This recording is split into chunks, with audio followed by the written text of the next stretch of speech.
Pagdating ni Jacob sa bayan ng Haran, nakita niya ang isang balon na pinapalibutan ng mga pastol at ng kanilang mga tupa. Nagtanong siya kung kilala nila si Laban, at sumagot silang kilala nga nila ito. Habang sila'y nag-uusap, dumating si Rachel, anak ni Laban, na nagpapastol ng mga tupa. Nang makita ni Jacob si Rachel, agad siyang lumapit, tinanggal ang takip ng balon at pinainom ang mga tupa ni Rachel. Ipinakilala ni Jacob ang sarili bilang anak ni Rebecca, kapatid ni Laban. Sa tuwa, tumakbo si Rachel sa kanyang ama upang ibalita ang pagdating ni Jacob.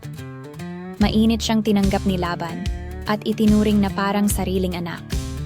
Nanatili si Jacob sa kanilang bahay at nagtrabaho bilang pastol ng mga tupa. Nahulog ang loob ni Jacob kay Rachel at nagpasya siyang maglingkod ng 7 taon kay Laban kapalit ng kamay ni Rachel.